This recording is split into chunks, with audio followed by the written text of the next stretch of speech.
Di pelajaran pertama dari surah Ad-Duha di awal ayatnya, berusahalah selalu untuk mendekatkan diri kepada Allah Subhanahu wa taala. Orang yang dekat dengan Allah, maka akan dijamin oleh Allah langsung hidupnya, baik dalam keadaan suka ataupun sedang merasakan duka, tidak akan berpengaruh banyak pada dirinya, karena yang paling tinggi dan paling menyenangkan adalah kedekatannya dengan Allah Subhanahu wa taala. Jelas sampai sini? Baik. Jadi kalau dia sedang kaya, tahajud jalan, karena yang dirindukan tahajudnya. Lihat Abdurrahman bin Auf, Utsman bin Affan, Tamim Ad-Dari, kekayaan banyak, harta melimpah, kapak terbuat dari emas, malam masih tahajud, teman-teman. Masih sempat baca Al-Quran. Utsman tuh sampai jadi presiden masih punya waktu untuk khataman Quran. Kan Utsman radhiyallahu taala anhu waktu terbunuh kan sedang baca Al-Quran. Masih puasa saat itu, sedang puasa. Anda bayangkan nikmatnya dekat dengan Allah, walaupun jabatan tinggi, yang terasa nikmat itu saat sedang beribadah kepada Allah, saat tahajudnya, itu yang dinanti. Nabi itu kedudukannya paling tinggi, tapi kapan merasakan kenyamanan? Saat tahajud, sampai tak terasa rakaat pertamanya 5 juz 4 halaman. Paling sedikit 100 ayat. Saya mau tanya pada Anda, pernah nggak merasakan kenikmatan seperti itu? Apakah nikmat saat dapat door prize, apa saat baca wadduhanya? Ayo coba rasakan, sampai hadir situasi itu. Sampai enak, tahajud tuh diburu gitu. Bukan karena IPK-nya dapat 4. Bukan karena dapat proyek besar.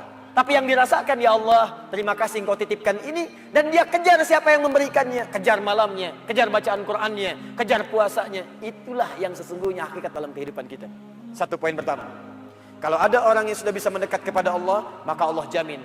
Dalam syukurnya, dalam situasi dia tenangnya, nyamannya, dia tidak akan menjauh dari Allah, dan dalam situasi dapat musibah pun tidak akan banyak berpengaruh dalam kehidupannya.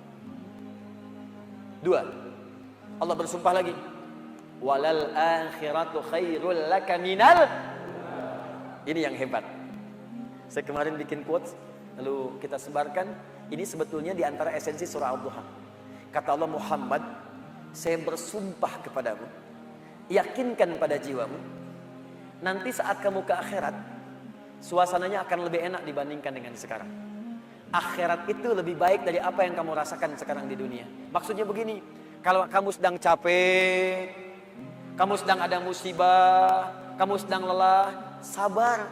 Nanti kalau sudah pulang, semuanya akan hilang. Memang dunia itu tempat capek, karena memang tempat beramal.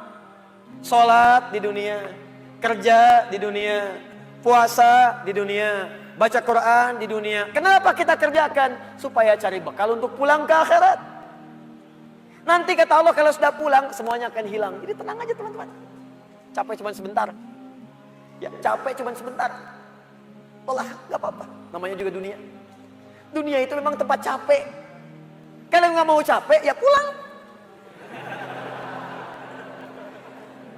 Dunia itu tempat capek. Dan kita memilih untuk hidup. Maka jalani itu, nikmati saja, kerjakan aja. Setiap kerja ada pahala, setiap kerja ada pahala, setiap sholat pahala, baca Quran pahala, niat mencari nafkah karena Allah pahala, merawat anak pahala, memberikan ASI pahala. Gak apa-apa, memang capek. Memang ya dunia sifatnya capek.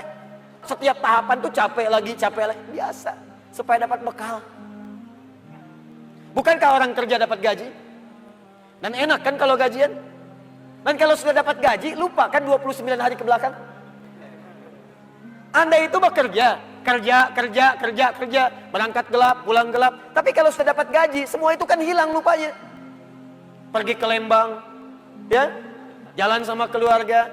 Ada yang ke Palembang, beli pempek. Ada yang ke Lembang, beli mak Lembang. Ada. Semuanya kayaknya hilang aja. Besoknya kerja lagi.